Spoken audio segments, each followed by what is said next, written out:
Lafayette. You've been with the city for 27 years? Correct. Tell us a little bit about how you got started with the city and how long you've been city manager and all the stuff you've done over the years. Well, so I decided early in my career that I wanted to become a city manager. And the way you do that is you become an assistant city manager first. And so I had been working at the San Francisco International Airport as a budget analyst and began searching for a good position as an assistant city manager. I applied at 5 or 6 different cities, and one of which was a city I had never been to before, Lafayette. And I had never been through the Caldecott Tunnel before the morning of my interview.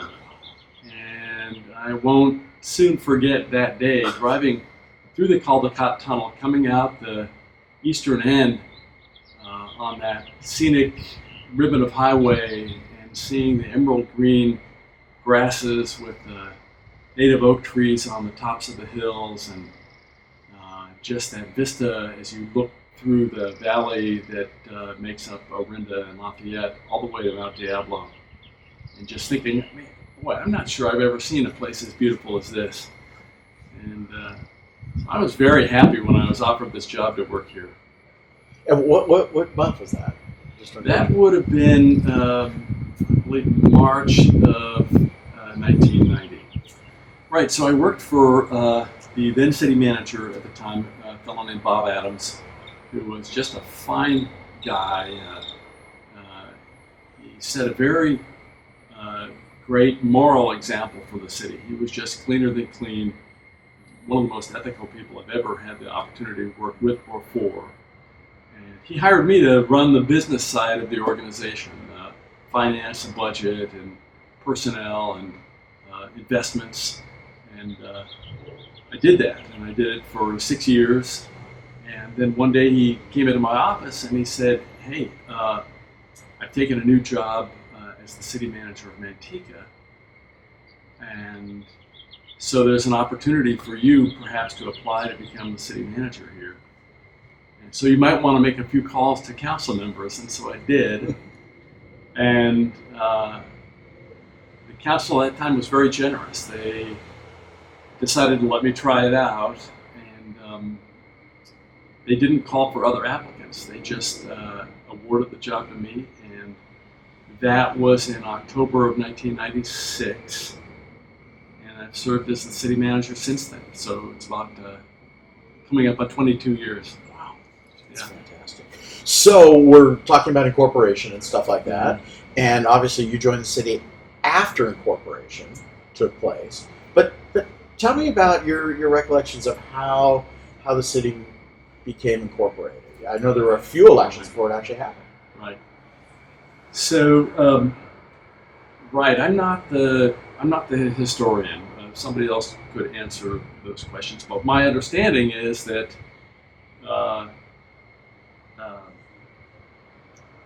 well, let me back up and say that the population of Lafayette in 1900 was roughly 3,500 people. And the population of Lafayette in 1955, half a century later, was about 7,500 people. It hadn't grown very much. And then the population of Lafayette in 1965, a mere 10 years later, was 21,500 people. So the city tripled in size between 1955 and 1965. And the people who lived here were concerned about that growth and how it was happening. It was being run by the county at the time because the city, there was no city, it was just an unincorporated area. And so in 1964, they placed a measure before Lafayette voters and they turned it down. And they did it again in 1966. And the primary objection, I think, what I've heard is the voters were concerned about the taxing authority of the city, and they didn't want to pay more taxes. So finally, in 1968, the mothers and fathers of the city made a deal with the voters. They said, we will, if you allow us to incorporate, we will do it as a no property tax city. At that time, cities could choose whether they wanted to levy a property tax or not. And so that effort won. And vote prevailed, and Lafayette was incorporated in 1968. After incorporation in 1968, in the days after incorporation, somebody had to run the city. And so the city council had hired a young attorney at the time to help draft all the ordinances and papers required to create a city. His name was Charlie Williams. And he became both the city attorney and a city manager, the city's first city attorney and city manager. But then shortly thereafter, the Lafayette City Council hired their first city manager, and it was a fellow named Ernie Mariner. And Ernie was this hard-boiled guy who believed in this minimum service, limited government idea that was consistent with the no property tax restrictions that were on the city. And so he ran this city with just the barest staff. And if you look at the first budgets for the first several years, the city was running with something like 4 employees, 6 employees, a couple planners, a receptionist, and then they just contracted for the other services. And Ernie was so fastidious with the money that he implemented a number of practices at the time that became embedded in the city's DNA and still impact the city today. The most consequential, of course, would be he decided that the city should not be in the California Public Employees Retirement System, and that the city should just have some kind of a defined contribution plan instead, which at the time was not just a novel idea, it was a rare idea, because that was the time when companies had pensions and governments had pensions. He also contracted for most of the services, something we still do today. We contract for police and for public works and many other services. And so the blueprint for the management of Lafayette was set by this fellow, Ernie Mariner. And he was the city manager for 13 years.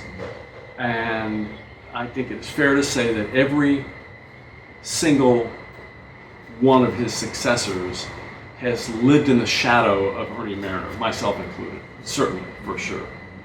And we're all indebted to him because he laid a very stable financial foundation for the city and a stable set of practices that have allowed us to persist with great finances for a long, long time. In the middle 70s, there was a period of great instability. After Ernie Mariner retired, the city council couldn't find another Ernie Mariner, but they tried. And so there was a period where the city had, I believe it's 4 city managers in 6 years. Between 1974 and, between 1984 and 1986, something like that. I'm not sure what the years are.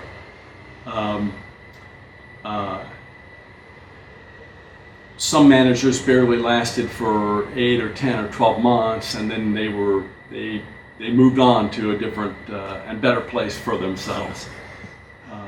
And it wasn't until Bob Adams arrived that he kind of calmed the waters down, and he served for 6 or 8 years before then I became the manager.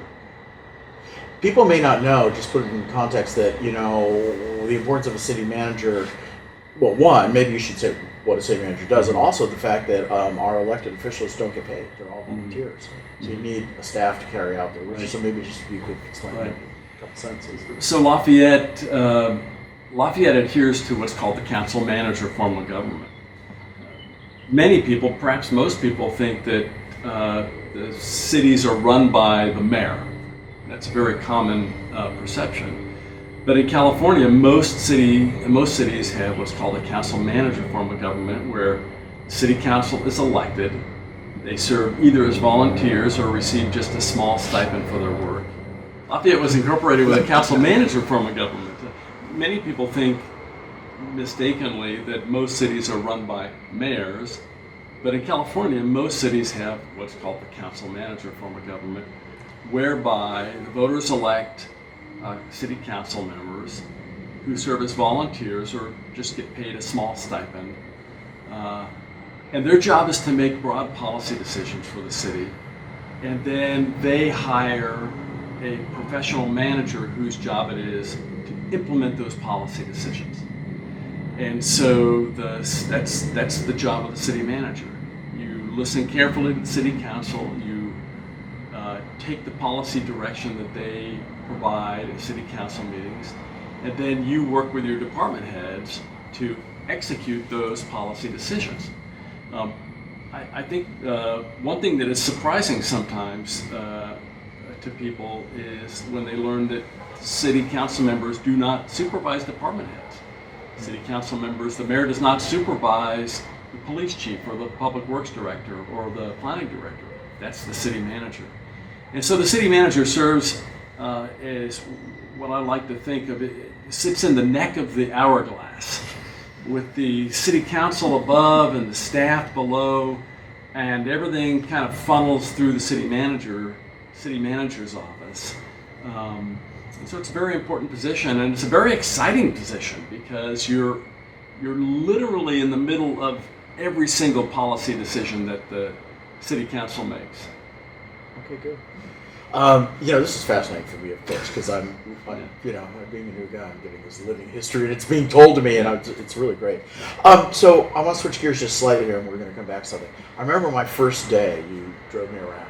It really made a great impression on me. We stood there, and it was really dramatic. So we're not quite at the ridge tops. Yeah. But can you maybe try and do that again, just for folks? Just what do you love about Lafayette? Yeah, well, to me, Lafayette is separate and distinct from many, if not most, if not all other California cities. And it is special in this way. It does this magical job of incorporating the natural world and the natural environment into the urban streetscape where we live.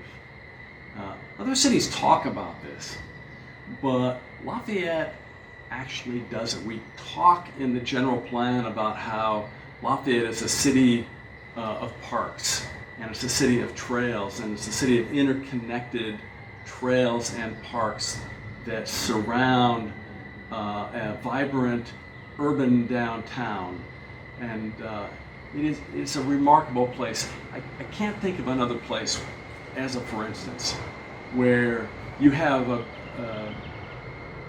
where the public has invested $1 billion in a transit system, and you have a transit station sitting in the heart of your downtown, and just barely a half mile away, you can walk to the Lafayette Reservoir. It's interesting, in the last 20 or 30 years, this term of art has emerged in the planning world called smart growth.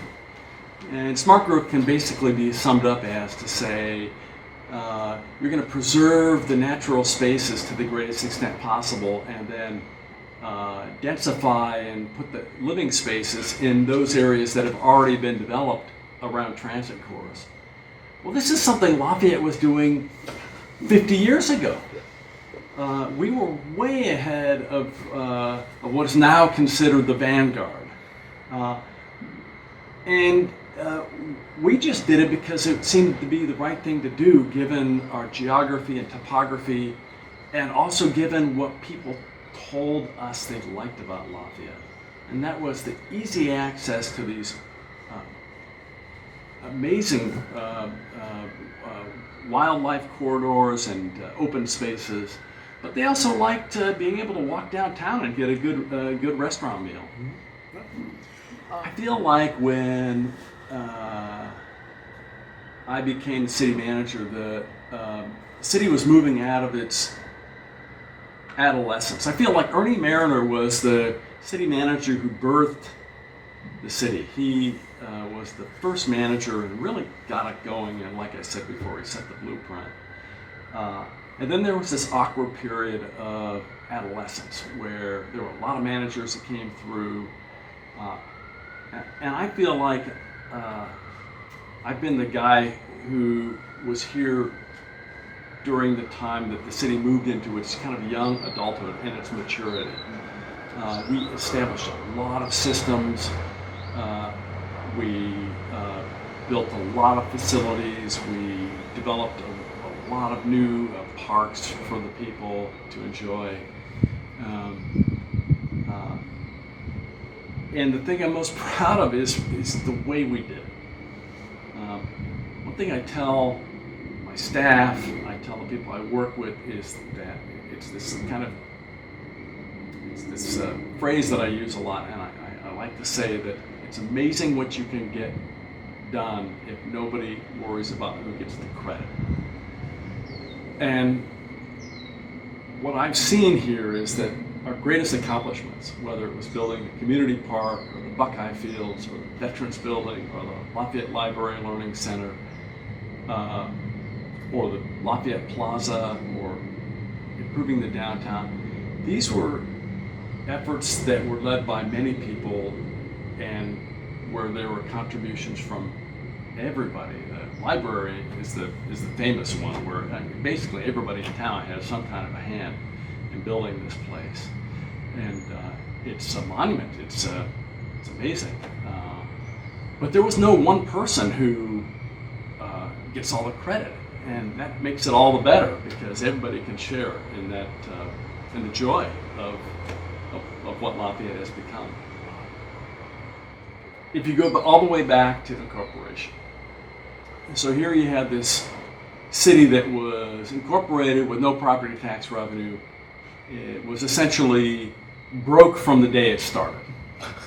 And so the city council put out a call for volunteers, and these they set up all these commissions with the idea that the commissions and the commissioners would do the work of the staff that they couldn't afford to hire. And as a result, the city has for a long time had dozens of commissions with hundreds of commissioners. And I've studied this. There's no other city in Contra Costa County like this. There's none. We have 10 times the number of commissioners as most other cities. And this ethos of participation was baked into that very fact of incorporation as a no property tax city. And one way I like to think of it is that nobody, or it is the rare occasion when you hear somebody in Lafayette say, "That's not my job." If you walk around our office this afternoon and you hear a phone ring, somebody will go and pick it up and answer the phone and say, "How can I help you? City of Lafayette, how can I help you?" Whether it's the lowest receptionist or the highest manager, whether it's a volunteer commissioner or a paid staff member, there's just this wonderful ethos of participation. And like I said, it's rooted in that core decision to incorporate as a very efficient, low-cost city. I believe that 50 years from now, or 100 years from now, or 500 years from now, people will still have the ability to move from downtown Lafayette out into the open spaces, and that those spaces will be preserved for all time. And as the Bay Area becomes increasingly urban, those spaces will become increasingly precious. So what I would say to the future Lafayettans is say thank you to those early people who were involved, who got involved to preserve those open spaces. Because you wouldn't be able to walk into those hills were it not for them.